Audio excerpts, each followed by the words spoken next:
The whistle cut through the morning air like a knife.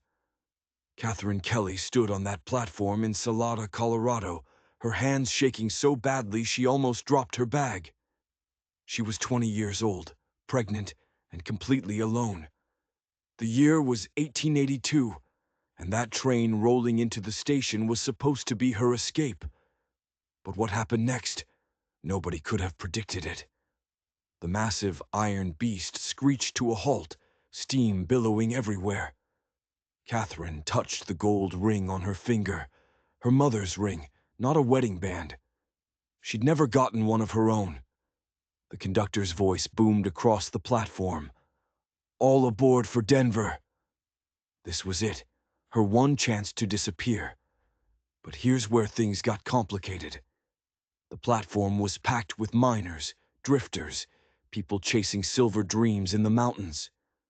Catherine tried to push through the crowd, her pregnant belly making it impossible to hide what everyone was already whispering about. Then a man with a thick beard spat tobacco juice right near her feet. "Lord Almighty," he said loud enough for everyone to hear. "Someone's got themselves in a family way without the preacher's blessing." Catherine kept walking. She'd heard worse. Back in St. Louis, her own father had thrown her out when her belly started showing. Her fiancé William had laughed in her face, claimed the baby wasn't his, and vanished the next day. Only her mother had slipped her money for this train ticket before closing the door forever. "Ain't you ashamed?" A woman's voice cut through the crowd. Catherine looked up to see a prim matron glaring at her with pure disgust. "Decent women stay out of sight in your condition." The laughter that followed made Catherine's face burn. She fumbled with her ticket, trying not to cry. The baby kicked inside her as if protesting the cruelty. She had nowhere to go in Denver, no plan, just desperate hope that somewhere out west someone might give her work. Then everything changed in an instant. "That's quite enough," a deep voice said, and the crowd went silent. Catherine saw a tall man stepping forward, his face shadowed by a worn Stetson. He was younger than she expected, maybe late 20s, with broad shoulders and a gun belt riding low on his hips. "Ain't none of your business, Sullivan," the tobacco-chewing man grumbled. "I'm making it my business, Harrow," the man, Sullivan, replied, his voice quiet but carrying an authority that shut everyone up. He turned to Catherine, and she saw his eyes. Clear blue, like a summer sky. Without hesitation, he extended his hand. "Samuel Sullivan, ma'am. Most folks call me Sam." Catherine froze. Experience had taught her that men never offered help without expecting something in return. The crowd watched. The train conductor called again for Denver passengers. Sam stepped closer. "You look like you could use a friend right about now," he said quietly, so only she could hear. Then he said something that broke through every wall she'd built. "You're beautiful to me, ma'am. A woman carrying life deserves respect, not mockery." Something in those words made Catherine's carefully constructed defenses crumble. She placed her trembling hand in his. "Catherine Kelly," she whispered. "Thank you, Mr. Sullivan. But here's the twist nobody saw coming." "Where are you headed, Miss Kelly?" Sam asked, still holding her hand. "Denver," she replied, though the truth was she had no destination except away. "I'm hoping to find work there." Sam's eyes narrowed. "Denver's not always kind to women alone. Do you have family waiting?" Catherine shook her head. No family, no one waiting. The conductor called a final boarding warning. Sam didn't release her hand. "Salada could use a woman of courage," he said suddenly. "The hotel's looking for help. Mrs. Peterson, who runs it, is fair." Catherine blinked. "Why would you help me? You don't know me." A small smile touched Sam's lips. "I know enough. I know what it looks like when someone's running from something. And I know what it looks like when someone's brave enough to keep going despite everything." The train whistle blew. Catherine looked at the train, then back at Sam's steady gaze.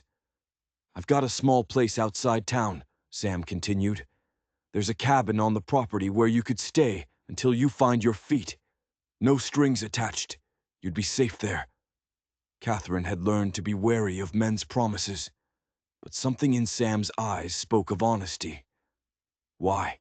She asked again, needing to understand. Sam's expression softened with pain. Because 6 years ago, my sister found herself in a similar situation. No one helped her. He didn't elaborate, but the grief in his eyes told Catherine everything.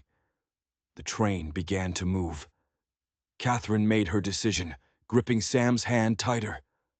I'll stay. And just like that, her entire future changed direction. But the real surprises were only beginning. As the train pulled away, Catherine felt something unexpected: relief. For the first time since discovering her pregnancy, she wasn't completely alone. Sam picked up her bag. My wagon's just over there. Are you hungry? The cafe makes a fine breakfast. Catherine nodded, suddenly aware she hadn't eaten since yesterday. Yes, thank you. Walking away from the platform, she could feel curious eyes following them. But Sam's presence created a protective barrier. Don't worry about the gossips, he said quietly. They'll find something new to talk about by sundown. Folks here have short memories for scandal, but long memories for kindness. You'll make your own way here. Catherine glanced up at this stranger, wondering if she'd made a terrible mistake or the wisest decision of her life. Either way, Salada now held her future. But what she didn't know yet was that Sam Sullivan was hiding his own secrets. Secrets that would surface when she least expected them. The cafe smelled of fresh biscuits and bacon. Catherine's stomach growled audibly as Sam led her to a table by the window. A plump woman with graying hair approached. Morning, Sam, she said, her curious eyes moving to Catherine. Who's your friend? Morning, Irene. This is Miss Catherine Kelly. She's new to Salada and might be looking for work at Peterson's hotel. Irene's gaze lingered on Catherine's belly, but her expression stayed neutral. Welcome to Salada, Miss Kelly. What can I get for you both? After they ordered, Catherine folded her hands on the table. Mr. Sullivan, Sam, I need to understand what you're offering. In my experience, men don't extend kindness without expecting compensation. Sam's expression darkened. I'm not that kind of man, Miss Kelly. The cabin I mentioned is separate from my house. You'd have your privacy. He paused, pain flickering across his face. My sister Emma. She died. The baby, too. No one would help her. Catherine's hand instinctively went to her belly. I'm very sorry, Sam nodded. I couldn't help Emma, but I can help you. That's all this is. Their food arrived, plates heaped with scrambled eggs, thick bacon, fried potatoes, fresh biscuits. Catherine tried to eat slowly, but hunger won out.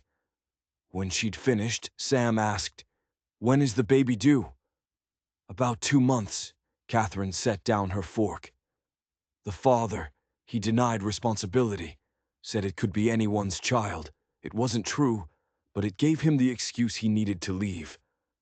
Sam's jaw tightened. Some men don't deserve the name. My parents believed him over me, Catherine continued, the words coming easier than expected. My father gave me an hour to pack. Their loss, Sam said simply. A grandchild is a blessing, not a scandal. Catherine studied him. His sun-weathered face, the small scar near his right eyebrow, the steadiness in his gaze. He was handsome in a rugged way, but it was his quiet strength that drew her attention. What do you do here in Salada? I raise horses mostly. Got a small ranch about 3 miles outside town. Train them for miners and ranchers. Do some guiding for hunting parties when the season's right. And you live alone. A small smile touched his lips.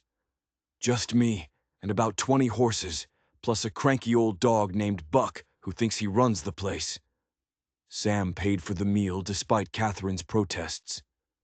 As they left, he pointed out various buildings: the general store, the bank, the small church, and at the end of the main street, a three-story building with a freshly painted sign, Peterson's Hotel. "Would you like to speak with Mrs. Peterson now?" Sam asked.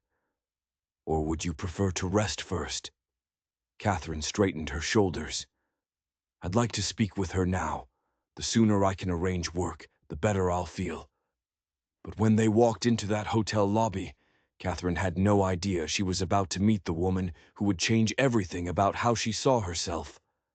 Mrs. Peterson looked up from the oak reception desk, her sharp eyes assessing Catherine from head to toe. "Samuel Sullivan twice in 1 month. The world must be ending," she said dryly, though Catherine detected affection beneath the gruff exterior. "Mrs. Peterson, I'd like you to meet Miss Catherine Kelly. She's new to Salada and looking for work." The older woman's gaze lingered on Catherine's pregnant belly before returning to her face. "What skills do you have, Miss Kelly?" Catherine stepped forward. "I can read and write well, ma'am. I'm good with figures. I was trained as a teacher, though I understand that position might not be appropriate for me at present. I'm willing to work hard at whatever tasks you might need." Mrs. Peterson's expression remained unreadable. "Can you make beds, serve meals, and deal with difficult guests without bursting into tears?" "Yes, ma'am. I don't cry easily." That at least was true. Catherine had shed her tears in private these past months. "When is your child due?" "About 2 months, ma'am." "And after?" Catherine swallowed. "I plan to keep my child and continue working if possible." To her surprise, Mrs. Peterson nodded. "Good. I detest women who abandon their responsibilities." She glanced at Sam.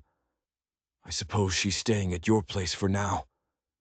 "The old foreman's cabin," Sam clarified quickly. "It's sitting empty." Mrs. Peterson turned back to Catherine. "I can offer you room and board plus $2 a week. You'll work from 7 in the morning until 7 at night with Sundays free. Once the child comes, we'll renegotiate. If you prove reliable, I might consider letting you keep the baby in the back room during your shifts." The terms were far better than Catherine had dared hope for. "Thank you, ma'am. When would you like me to start?" "Tomorrow morning. That will give you today to settle in." Mrs. Peterson's stern expression softened slightly. "I was in your position once, Miss Kelly. 30 years ago. My Harold turned out fine. Owns the bank now. Remember that when people whisper behind your back." As they left the hotel, Catherine turned to Sam. "You arranged this beforehand, didn't you?" Sam looked slightly sheepish. "I might have mentioned to Mrs. Peterson that a young woman of good character might be looking for work soon." But what Sam didn't tell Catherine was the real reason he'd helped her. And when she found out the truth weeks later, it would shake everything she thought she knew about this kind stranger. The road to Sam's ranch wound through pine-covered foothills, following the Arkansas River before branching onto a narrower trail. Catherine breathed deeply, savoring the crisp mountain air. "It's beautiful here," she said. Sam nodded. "That's why I stayed. Came out here after the war, looking for silver like everyone else. Found this land instead." "You fought in the war." Catherine noticed a slight stiffness in how he held his left shoulder. "Union cavalry. Was at Gettysburg and a few others I try not to remember." His expression clouded briefly. That was a lifetime ago. Catherine studied his profile, wondering what horrors he'd witnessed. The war had ended 17 years ago, which meant Sam must have been just a boy when he enlisted. "My father fought as well," she offered. "He came back changed. My mother said he used to laugh more before." Sam made a sound of understanding. "War changes a man. Some better, some worse." He pointed toward a stand of aspen trees. "We're almost there. My place is just beyond that ridge." When they crested the hill, Catherine caught her breath. Below them stretched a valley cupped by mountains on three sides. A modest but well-maintained house stood near its center, surrounded by outbuildings and corrals where horses grazed peacefully. A small creek cut through the property, its banks lined with willows and cottonwoods showing their spring green. "It's lovely," Catherine whispered. "It's not much," Sam replied, though pride colored his tone. "But it's paid for, and the land's good." They descended into the valley, and Catherine noticed a smaller cabin set apart from the main house. "That's the foreman's cabin," Sam explained. "Built it when I thought the ranch would grow bigger than I could handle alone. Never hired that foreman, though." As they approached, a large dog with grizzled fur came bounding toward the wagon, barking enthusiastically. "That's Buck," Sam said. "Don't let his noise fool you. He's gentle as a lamb once he knows you're a friend." Catherine extended her hand, letting Buck sniff before gently stroking his head. "Hello, Buck." The dog's tail wagged faster, and he pressed against her skirts, nearly unbalancing her. "Careful there." Sam steadied her with a hand on her elbow. Catherine laughed, the sound surprising her. It had been so long since she'd had reason to laugh. The foreman's cabin was small but solid, with a main room containing a stone fireplace, a sturdy table with 2 chairs, and a narrow bed. A smaller room off to the side held a washstand and copper tub. "It's not much," Sam said, setting her bag on the table. "But it's weather-tight and warm once the fire gets going." "It's perfect," Catherine replied honestly. After months of uncertainty, the simple cabin seemed like a palace. While Sam fetched firewood, Catherine explored more thoroughly. The bed had a clean mattress, but no linens. The cupboards held a few basic dishes and cooking utensils. Sparse but serviceable. Sam returned with an armload of split pine, kneeling at the stove to light it with practiced movements. "I'll bring you some bedding from the house and some food to tide you over." "I can't accept so much without giving something in return," Catherine protested. Sam straightened, brushing dust from his hands. "Consider it a loan, then. Once you're settled at Mrs. Peterson's, you can pay me back if it makes you feel better." Before Catherine could respond, she felt a sharp kick from the baby. She gasped softly, her hand flying to her belly. "Are you all right?" Concern furrowed Sam's brow. "Yes." She smiled. "The baby's kicking. It happens often now." Sam's expression softened. "May I?" he asked hesitantly, extending his hand. The request surprised her, but Catherine nodded, guiding his large weathered hand to the right spot. For a moment, nothing happened.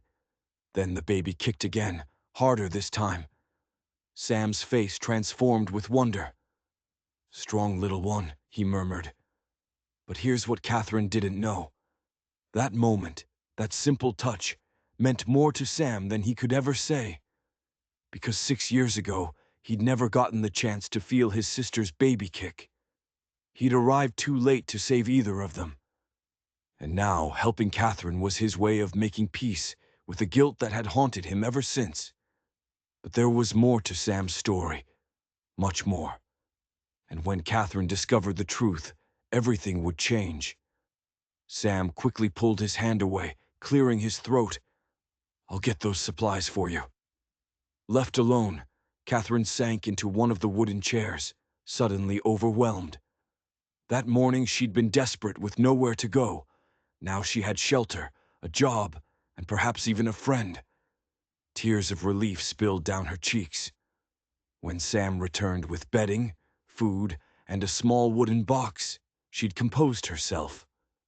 "Bedding, some provisions, and this," he said, setting down the box. "Some things that might be useful for the baby. They were Emma's, never used." Pain flickered across his features.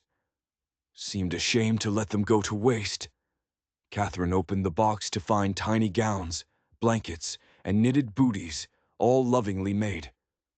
"Oh, Sam, I couldn't possibly—" "Please," he interrupted. Emma would have wanted them used. Catherine nodded, touched by his generosity. Sam helped her make up the bed and showed her how to regulate the stove's heat. "I'll leave you to rest now. My place is just up the hill. If you need anything, don't hesitate to come get me, day or night." After he left, Catherine unpacked her meager belongings and arranged the baby items.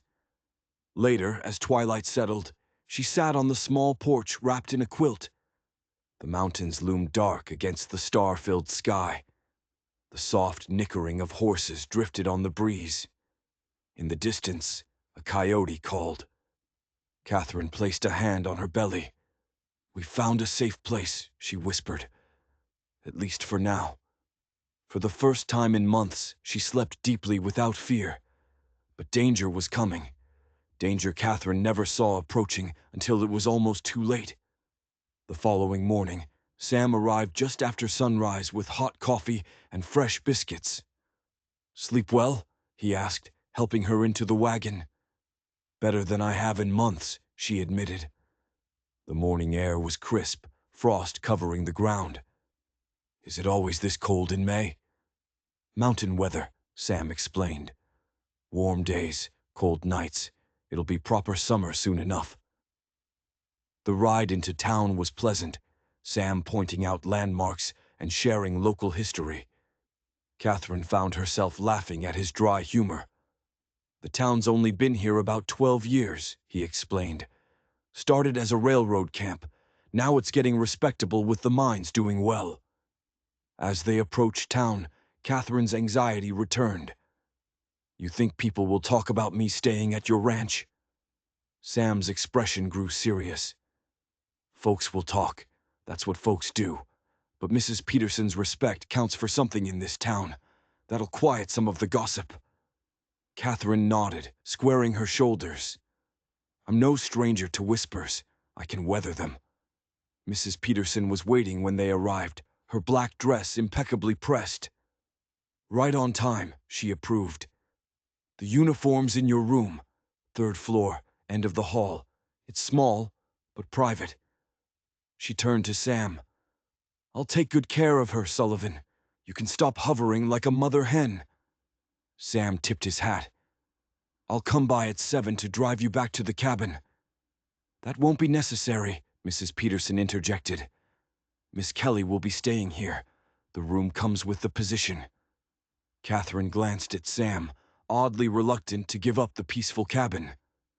"But my things, I'll bring them by later today," he promised.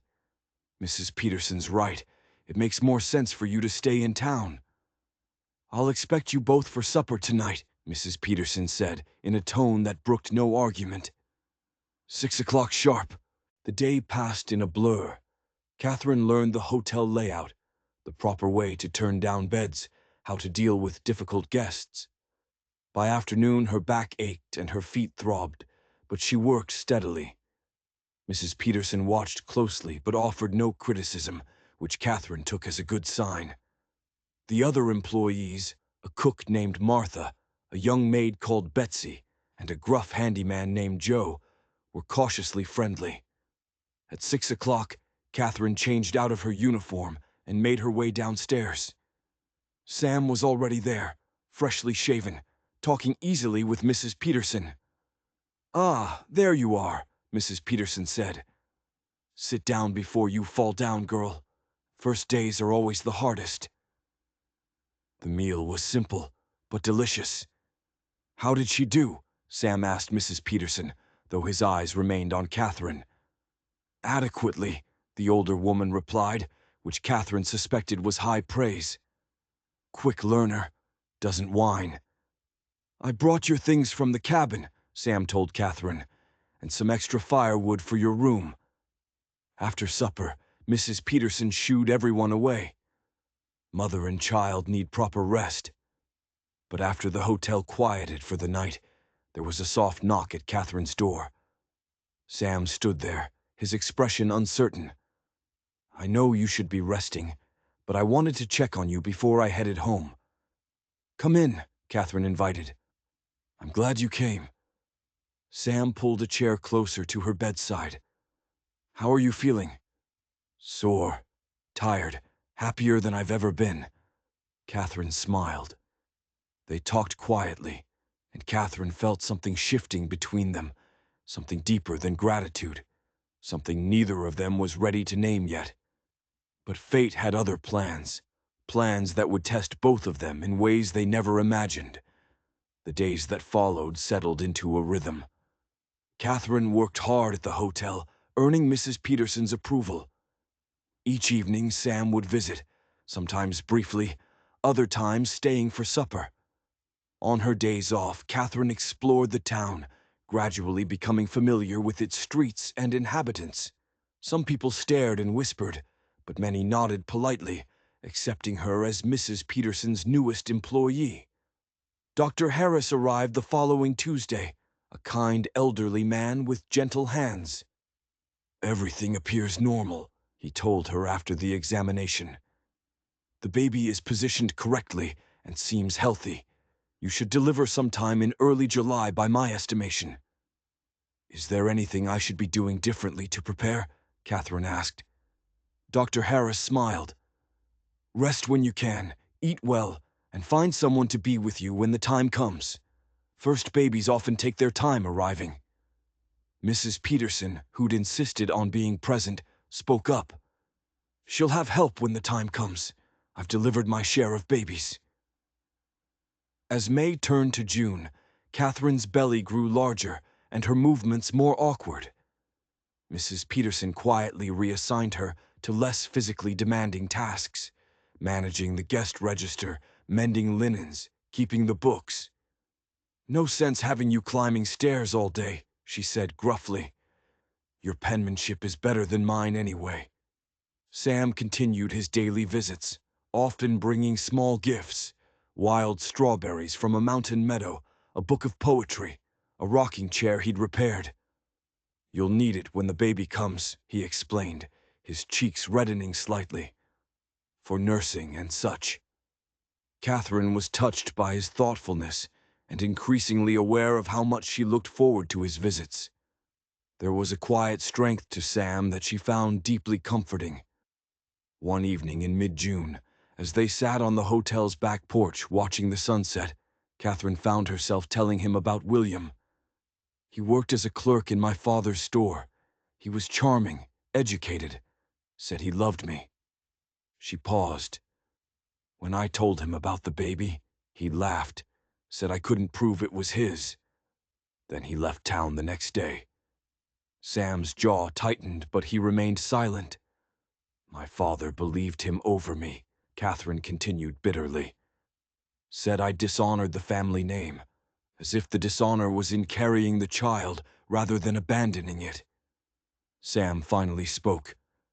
"Some men aren't worthy of the gift they're given. A child is a blessing, and a man who walks away from his own blood isn't a man at all." "Did you ever want children of your own?" Catherine asked. A shadow crossed Sam's face. "Once, a long time ago." "What happened?" He was quiet for so long Catherine thought he might not answer. "I was engaged before the war. Martha was her name. We had plans." His fingers absently traced a pattern on the porch railing. "I came back from Gettysburg with a lame shoulder and nightmares that woke the whole house." She tried to understand, but he shrugged. "Some wounds don't heal clean." "I'm sorry," Catherine said softly. "It was for the best," Sam replied, his tone suggesting the opposite. "She married a banker from Denver. Has 3 children now, I hear." They sat in companionable silence as the first stars appeared. Catherine felt the baby shift and placed a hand on the spot. "Active tonight," she commented. Sam smiled. "May I?" Catherine guided his hand to where the baby was kicking. The simple intimacy felt right, as if they'd known each other for years rather than weeks. "Have you thought about names?" Sam asked. "James if it's a boy, after my grandfather. Sarah if it's a girl." Catherine hesitated. "Though sometimes I think Samuel might be a fine name as well." Sam's eyes met hers, surprise and something deeper reflected in their blue depths. "I'd be honored," he said softly. A warm understanding passed between them, unspoken but undeniable. Catherine felt her heart quicken, aware that her feelings for this man had grown beyond mere gratitude. The moment was interrupted by Mrs. Peterson calling from inside. "Storm's coming up from the south. Better get inside before you both get soaked." A distant rumble of thunder rolled across the valley. Sam stood, offering Catherine his hand. "Best get you inside." As they reached the door, the first heavy raindrops began to fall. Sam hesitated. "I should head home before it gets worse." "Be careful," Catherine said, suddenly reluctant to see him go. That night, as rain lashed against the glass and lightning illuminated the mountains, Catherine lay awake, her thoughts filled with Sam Sullivan and the unexpected turn her life had taken. But then disaster struck, and everything Catherine thought she knew about safety and security came crashing down. The following day, Sam didn't come to the hotel. Catherine told herself not to worry. The storm had been fierce, and the trails might be treacherous. Still, by evening, unease had settled over her. "Sullivan's probably just busy with his horses," Mrs. Peterson said. "That storm would have them spooked." But when another day passed with no word from Sam, Catherine's concern deepened. "Something's wrong," she told Mrs. Peterson. "He wouldn't stay away without sending word." The older woman frowned. "Joe can ride out tomorrow and check on him." But Joe's visit the next morning brought troubling news. "Sullivan's got himself laid up," he reported. "Took a fall when his horse spooked in the storm, banged up his bad shoulder something fierce, and cracked a couple ribs. Found him trying to feed his horses one-handed, stubborn as always." "Is he all right?" Catherine asked, her voice tight with concern. Joe shrugged. "He's managing, but barely. Says he'll be fine in a few days." "That man would say he was fine if he was missing a leg," Mrs. Peterson muttered. "Catherine, take the rest of the day. Go see to that foolish cowboy before he kills himself, trying to prove he doesn't need help." An hour later, Catherine found herself at Sam's ranch. The damage from the storm was evident. A large tree branch had fallen on one of the corrals, debris scattered across the yard. Joe helped her down from the wagon. "I'll be back for you before sundown." Catherine made her way to the main house, hesitating briefly before knocking. "It's open," Sam's voice called, sounding strained. Catherine entered to find him seated in an armchair, his left arm secured against his body with a makeshift sling, his face pale with pain. "Catherine," he said, clearly surprised, "you shouldn't have come all this way." "Joe told us what happened." She moved to his side. "Why didn't you send for help?" Sam grimaced. "I've had worse. Just needed a day or two to get my feet back under me." Catherine gave him a stern look. "You're a terrible liar, Sam Sullivan." She placed her hand on his forehead. "And you're running a fever." "It's nothing," he protested, though he didn't pull away. "Have you eaten today?" When he didn't answer, Catherine sighed. "That's what I thought.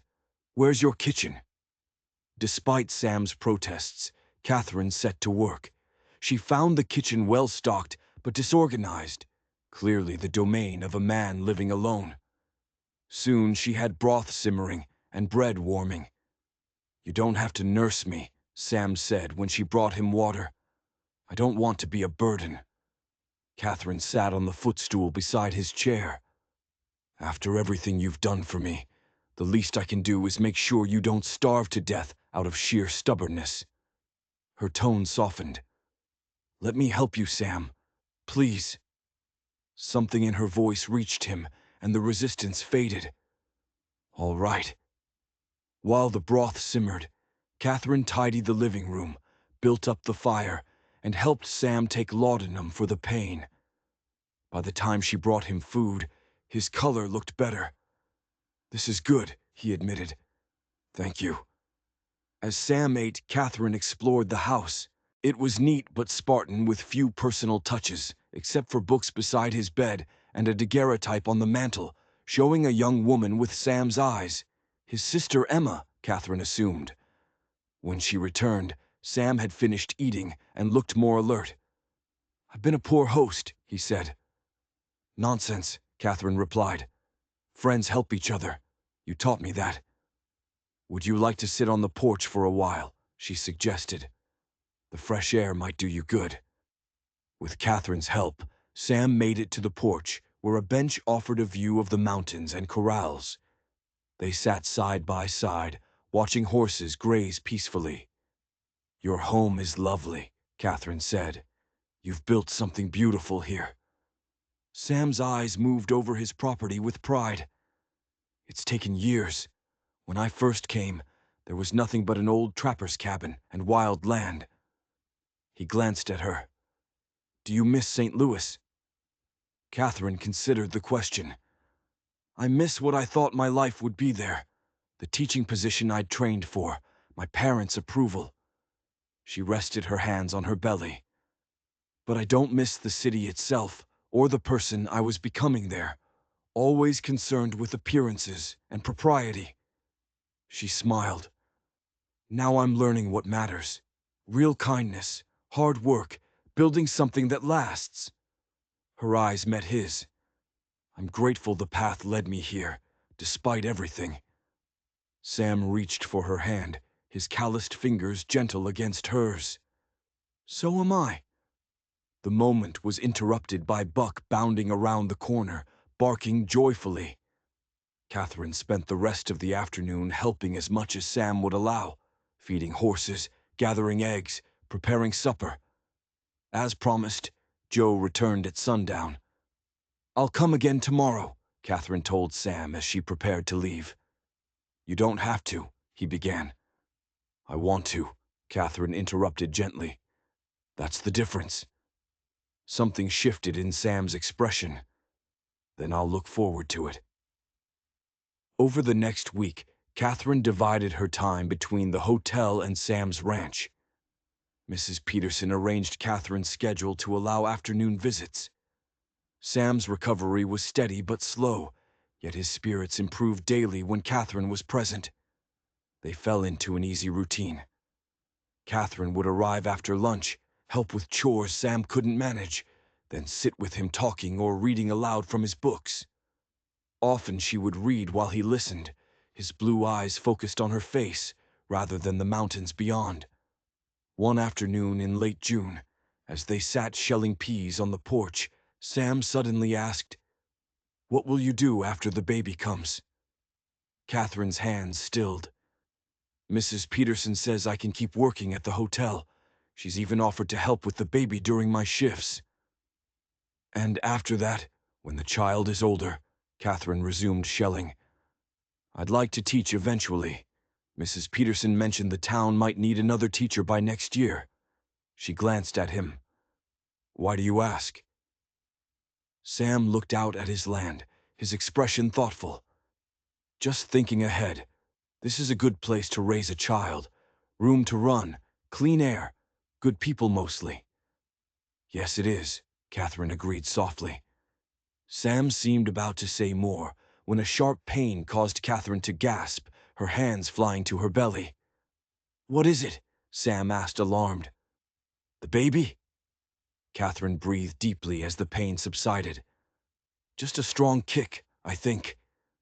But even as she spoke, another pain gripped her, sharper than before. Or perhaps not.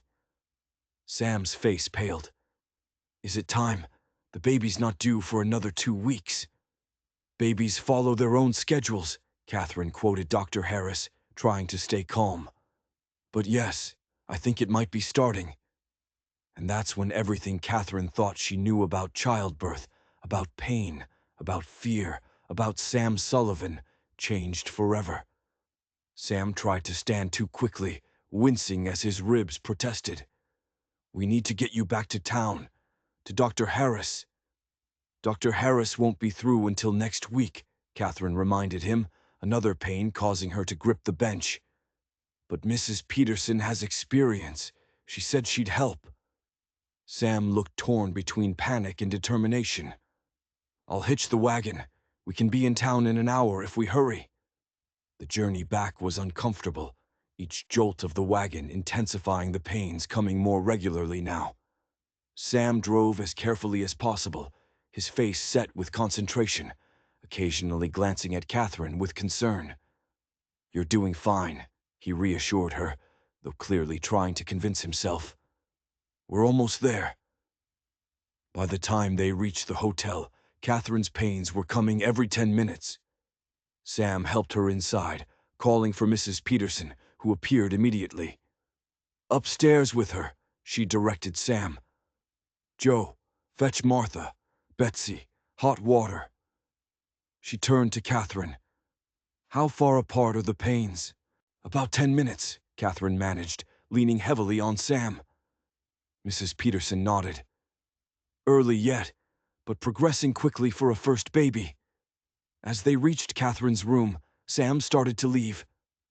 No, Catherine gasped, tightening her grip on his arm. I want him to stay. Mrs. Peterson raised an eyebrow but didn't argue. Very well, but stay out of the way, Sullivan, and no fainting. The next hours passed in a blur of pain and exhaustion. Martha and Mrs. Peterson moved efficiently, preparing for the birth, while Betsy brought hot water and clean linens. Sam remained by Catherine's side, his injured arm forgotten, as he held her hand through each contraction, murmuring encouragement. As evening wore on, the pains intensified. Catherine found herself clinging to Sam's strength, drawing courage from his unwavering presence. When she cried out that she couldn't bear any more, his voice steadied her. You can do this, Catherine, he said firmly, his blue eyes locked on hers. You're the strongest person I know. Shortly after midnight, with a final tremendous effort, Catherine brought her child into the world. The room filled with the thin, indignant cry of a newborn. A boy, Mrs. Peterson announced, her stern features softening. A fine, healthy boy. She placed the tiny bundle in Catherine's arms. Catherine stared down at her son, overwhelmed by love. His face was red and wrinkled with a dusting of dark hair. He's beautiful, she whispered, tears streaming down her cheeks. Sam leaned close, his expression one of awe. He is, just like his mother. The simple words made Catherine's heart swell. She looked up at Sam, seeing in his eyes everything she felt but couldn't yet express. Would you like to hold him? She asked softly. Sam hesitated. I don't know how. I might hurt him. You won't, Catherine assured him, carefully transferring the newborn. Sam cradled the tiny boy with infinite gentleness, his large, calloused hands supporting the baby's head naturally. Hello, little one, he murmured. Welcome to the world. The baby yawned, his tiny fist escaping the blanket. Sam caught it with one finger, his expression transforming with wonder as the infant's hand closed around his finger. Strong grip, he said, voice thick with emotion. He's going to be a fine man someday. Mrs. Peterson approached the bed. What will you name him? Catherine looked from her son to Sam, who still held the baby with reverent care. Samuel, she said. Samuel James Kelly. Sam's head lifted, his eyes meeting hers with surprise and something deeper. Catherine, are you sure? She nodded, her heart too full for words. Mrs. Peterson looked between them with a knowing expression. I'll leave you three alone for a bit.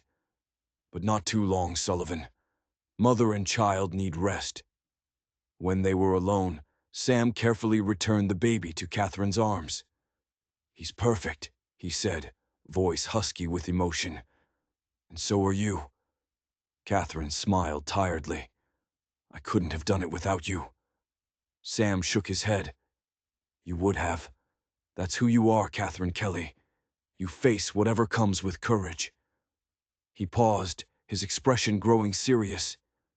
But I'm glad I was here. There's nowhere else I would have rather been. The simple honesty touched her deeply. "Sam," she began, but he shook his head. "Not now. You need to rest." He touched the baby's cheek gently. "We'll talk tomorrow. About everything." Catherine nodded, suddenly aware of bone-deep exhaustion. "Tomorrow," she agreed. Sam leaned down, and with infinite tenderness pressed a kiss to her forehead. "Sleep well, Catherine. I'll be close if you need me." After he left, Catherine gazed down at her son's peaceful face, marveling at the miracle of him. Against all odds, she had found safety, respect, and perhaps even love.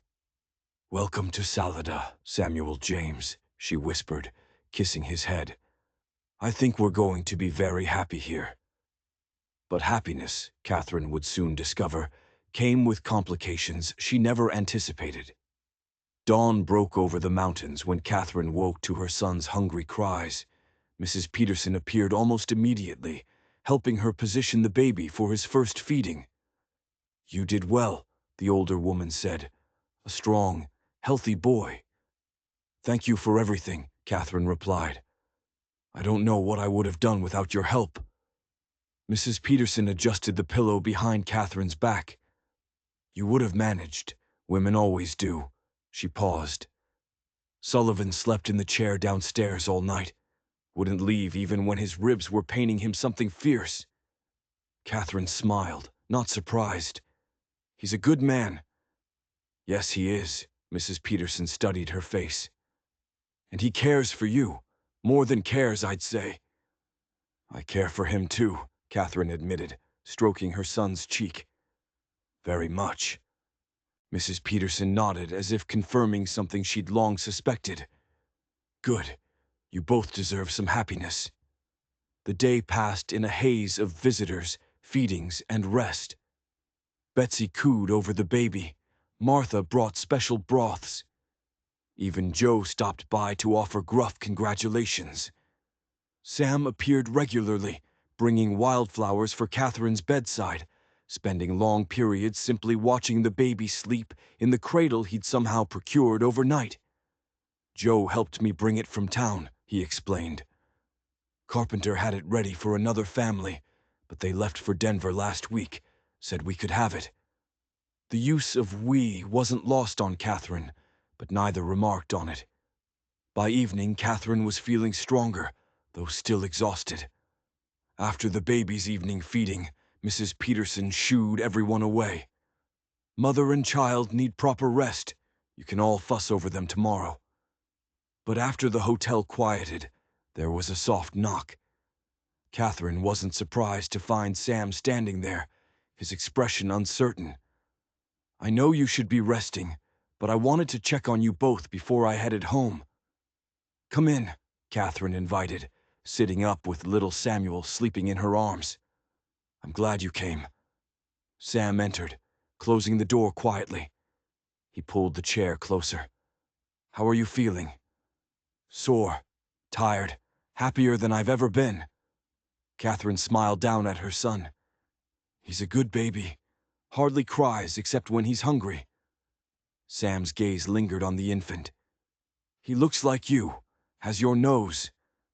Catherine laughed softly. "Mrs. Peterson says all babies look like little old men at first." "Not this one," Sam insisted. "He's handsome."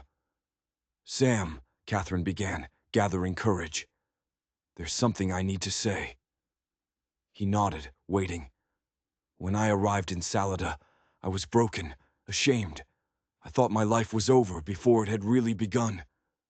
She looked down at her son, then back to Sam's face. "But you saw something in me that I couldn't see in myself. Worth, strength, possibility." Sam started to speak, but Catherine continued. "Let me finish, please.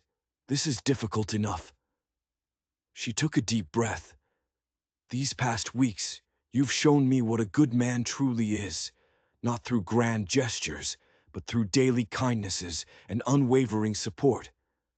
"I love you, Sam Sullivan." The words tumbled out, simple and true. "I didn't expect it. I wasn't looking for it. After William, I thought I'd never trust a man again, but I trust you, and I love you." Sam was silent for a long moment, his eyes holding hers.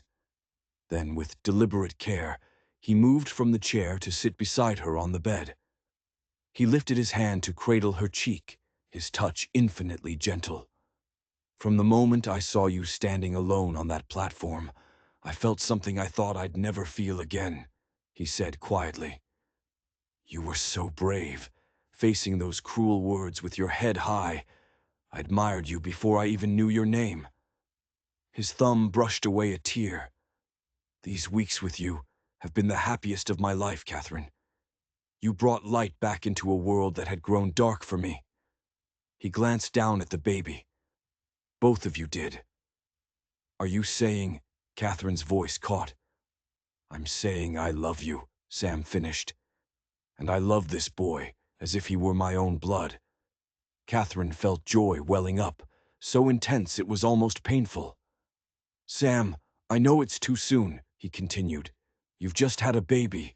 You're still finding your place here. I don't expect—" Catherine leaned forward and pressed her lips to his, silencing him with a kiss that held all the words she couldn't say.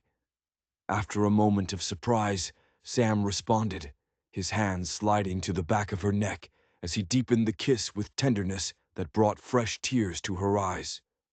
When they finally pulled apart, both breathless, little Samuel stirred, but didn't wake. "I want to do this properly," Sam said, voice husky. "When you're stronger, when you're ready, I want to court you the way you deserve." Catherine smiled through her tears. "I think we're well past the need for formal courtship, Sam Sullivan." He grinned, joy in his expression taking years off his face. "Nevertheless, some things should be done right."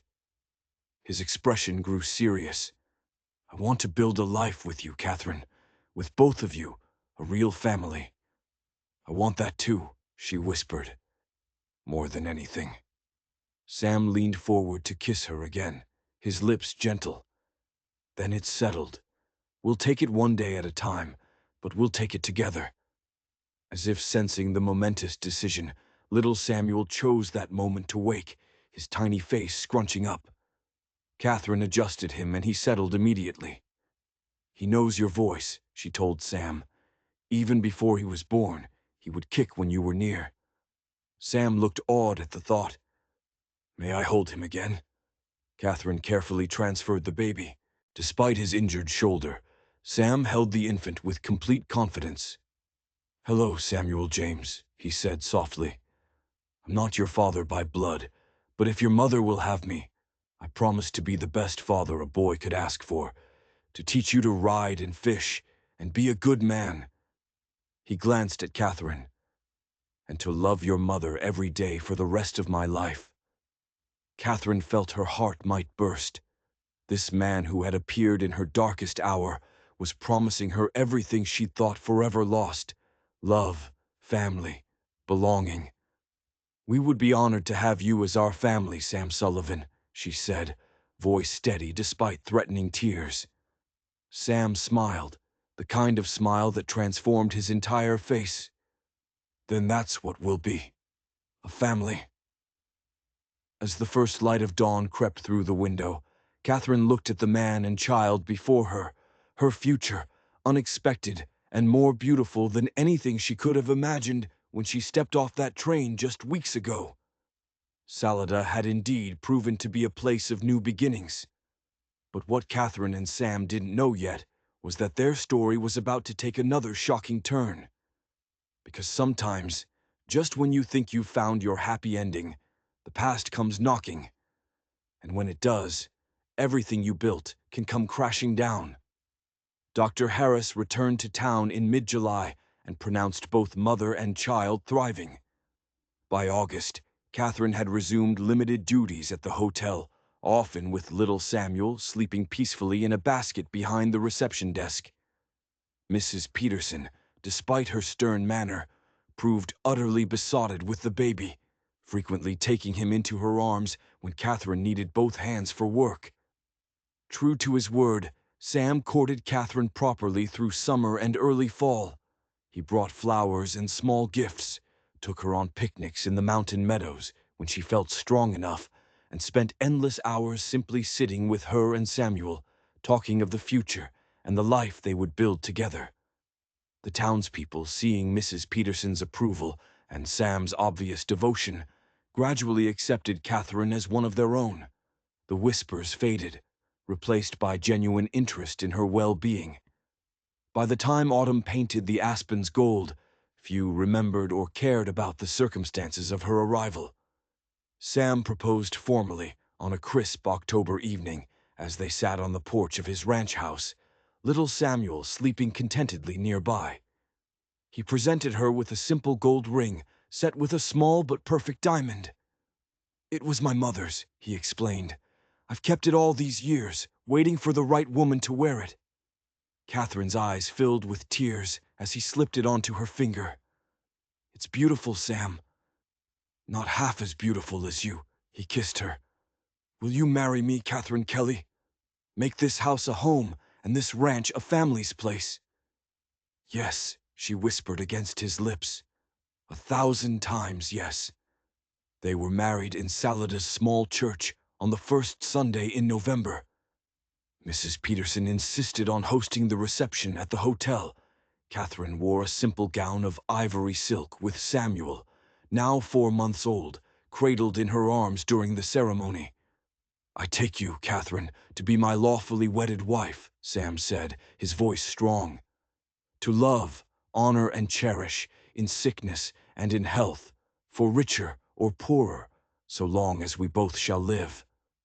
"I take you, Samuel, to be my lawfully wedded husband," Catherine replied, her heart full. "To love, honor, and cherish, in sickness and in health, for richer or poorer, so long as we both shall live." The minister smiled. "By the power vested in me, I now pronounce you husband and wife. You may kiss your bride." Sam's kiss was tender and reverent, a promise of all the years to come. Little Samuel, nestled between them, gave a happy coo that made the congregation laugh. "I present to you Mr. and Mrs. Sullivan and young Samuel." The reception was filled with laughter, good food, and warm wishes. Catherine danced in Sam's arms, her heart lighter than she'd ever thought possible. "Are you happy, Mrs. Sullivan?" Sam asked. "Happier than I ever dreamed possible," she replied. "And you?" "I have everything I never knew I wanted," he said, his blue eyes bright with joy. "A beautiful wife, a son to raise, and a lifetime of loving you both ahead of me." That night Sam carried Catherine across the threshold of the ranch that was now truly their home. "Welcome home, Mrs. Sullivan," he said, setting her down gently in the living room that had been transformed with Catherine's touches. "It feels like I've been home since the day you took my hand at the station," Catherine replied, reaching up to caress his cheek. Sam kissed her palm. "That was the day my life truly began again." He glanced toward the cradle where Samuel slept peacefully. "Both our lives." Later, as they lay together in the quiet darkness, Catherine rested her head on Sam's chest, listening to the steady beat of his heart. "I never thought I could be this happy," she murmured. "After everything that happened, it seemed impossible." Sam's arms tightened around her. "Sometimes the hardest trails lead to the most beautiful views." He kissed the top of her head. "And you, Catherine Sullivan, are the most beautiful view I've ever seen." Spring came early to Salada the following year. As the snow melted and wildflowers appeared on the mountainsides, Catherine found herself watching her son's attempts to crawl across the porch, his determined expression bringing laughter to her lips. "He has your stubbornness," Sam commented, joining her fresh from the corral. "And your determination," Catherine countered, leaning into his embrace. At 10 months old, Samuel James Sullivan, for Sam had formally adopted him soon after the wedding, was a robust, happy child with his mother's dark hair and a smile that could charm anyone. He had said his first word, horse, the previous week, much to Sam's delight. "Mrs. Peterson stopped by while you were in the barn," Catherine said. "She wanted to remind us about the town celebration next weekend." Sam chuckled. "As if she'd let us forget. She's been planning it for months." The celebration was to mark the completion of Salada's new schoolhouse, a project Sam had been instrumental in supporting. The town council had already approached Catherine about taking the teaching position once Samuel was a bit older. "She also said Dr. Harris will be coming through the day before," Catherine added casually. "I thought I might see him while he's here." Sam glanced at her, his brow furrowing. "Are you feeling unwell?" Catherine smiled, taking his hand and placing it on her abdomen. "Not unwell, just expecting." Sam's eyes widened. "Catherine, are you saying Samuel will have a little brother or sister by Christmas?" "Yes, that's exactly what I'm saying." The joy that spread across Sam's face was everything Catherine had hoped for. He swept her into his arms, careful not to crush her, and spun her around. "A baby," he whispered against her hair. "Our baby." "Our baby," she confirmed, her heart overflowing. "Another Sullivan to add to our family." Sam set her down gently, then knelt to gather Samuel into his arms. The boy giggled as his father lifted him high. "Did you hear that, Samuel? You're going to be a big brother." Catherine watched them, the two loves of her life, bathed in golden light. From the brink of despair to the pinnacle of joy, her journey had been unpredictable and often difficult. But she wouldn't change a single step that had led her here, to this moment, to this family, to this love. In December, as snow blanketed the valley and Christmas preparations filled the ranch house with the scent of pine and cinnamon, Catherine gave birth to a daughter. They named her Emma Rose Sullivan, after Sam's sister and Catherine's grandmother. "She's perfect," Sam whispered, cradling his newborn daughter, while Samuel, now 15 months old, peered curiously at his sister from Catherine's arms. "Just like her mother." "And she has your eyes," Catherine observed, noting the clear blue already showing in the baby's tiny face. "We're blessed, Sam. So very blessed." "We are," he agreed, sitting carefully on the edge of the bed beside his family. "And it all began because a brave woman stepped off a train in Salada." Catherine leaned against his shoulder, surrounded by the family she'd once thought forever beyond her reach. "No," she corrected gently. "It all began because a kind man took my hand when everyone else turned away and told me I was beautiful to him." Sam kissed her softly. "You were beautiful then," he murmured against her lips. "And you grow more beautiful to me with each passing day." Outside, snow continued to fall, transforming the landscape into a pristine wonderland. But inside the Sullivan home, the warmth of family and the glow of true love created a haven against the winter's chill, a testament to the power of compassion, the strength of the human spirit, and the enduring miracle of love found in unexpected places. Years later, Catherine would sit on that same porch with grandchildren playing at her feet, watching the sun set over the mountains that had witnessed her transformation from a desperate, abandoned woman into the matriarch of a thriving family. She would tell them the story of how she arrived in Salada with nothing but shame and a baby on the way, and how a stranger's kindness changed everything. "Never underestimate the power of one person's compassion," she would tell them. "Never turn away from someone in need, because you never know. That simple act of kindness might just save someone's life. It might give them hope when they have none. It might show them that the world still has good people in it." And Samuel James, grown into a fine man himself, would nod and add, "Your grandmother taught me that family isn't always about blood. It's about who shows up when everyone else walks away. It's about who stays." Sam, older now but still steady, would take Catherine's hand just as he had that first day on the platform. And in that touch, weathered by years of hard work, strengthened by decades of partnership, was the entire story of their love. A love that began with a simple offer of help to a stranger and grew into something that would last generations. From that train platform in 1882 to this peaceful evening decades later, Catherine had learned the most important lesson of all. Sometimes the darkest moments in our lives are just the beginning of our greatest blessings. Sometimes when we think we've lost everything, we're actually standing at the threshold of a future more beautiful than we ever imagined. And sometimes, just sometimes, all it takes is one person willing to extend their hand and say, "You're not alone." If you enjoyed this story of hope, redemption, and unexpected love, don't forget to subscribe and hit that notification bell. Share your thoughts in the comments below. Have you ever experienced a moment when a stranger's kindness changed your life?